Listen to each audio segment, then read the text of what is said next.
Let's dwell today on Vastu Purusha Mandala. Means the Devata Vrinda, matrix of deities of all directions and the central zone termed as Brahmasthana. The energy of the Brahmasthana is silent, so its creativity is outstanding, way far from any of our imaginations and thought. Hence, if you see the padas or divisions connected to the Brahmasthana on the 8 directions, all these divisions, immediate divisions of the Brahmasthana, all are very auspicious deities. As you see, towards east there lies the Aryama, which is termed as the ocean of prana. To the southeast there lies the Savita Savitru, which is considered as the knowledge and the purity. And in the southern zone there lies the Vivasvana, that is your connectivity with all the tradition of your forefathers. Whereas in the southwest zone there lies the Indra Jaya, means it is connected to ascension of your mind through the sensuous pleasures. Whereas in the western zone you find the Mitra division, which governs your relationships with entire surrounding.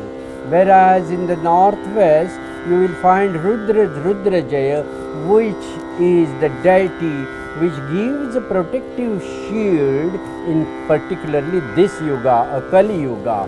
Whereas in the north there lies the Bhudar, which governs the order and discipline of the life. Rather, in Vedas its connectivity is with the term as Rita.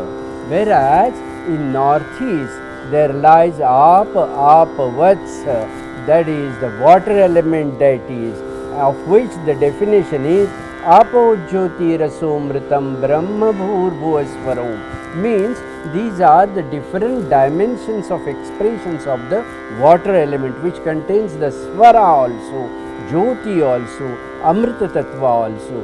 That way you will see the extension of the Brahmasthana, that is the immediate aura of the Brahmasthana, cultivates the deities which are totally positive for the future and for the form of the house. Whereas you go little away on the perimeter of the Vastu Purusha Mandala, you get the 32 deities, 45 deities, 32 deities. In all that platform, you will find contradictory deities, like Aditi is there, but Diti is also there. Asura is there, but simultaneously Varuna is there. On this side Yama is there, and simultaneously there lies the Gandharva also. On one side you find Shikhi, whereas to the other side in the southwest zone you find the Pitru, which acts as the division or which acts as the door of the Saptapatalas.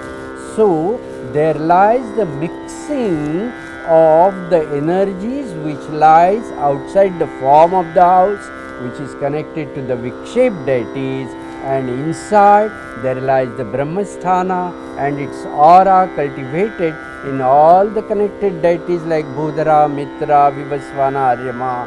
And so the perimeter means it is the mixing of the energies which are out of form or which are inside the form too.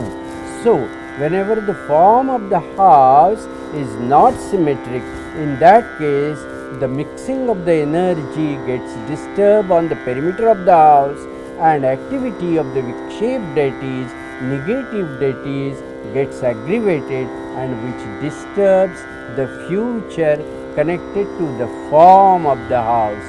That is how you shall understand this entire subject of Vastu Purusha Mandala through the aura and redistribution of the energies in 45 divisions, in 81 divisions, in deities, in elements, and in planets. Did you understand the way in which how we have to focus towards the Vastu Purusha Mandala? That is the purpose of this session. Let's speak on this more in next sessions. Jai Gurudev.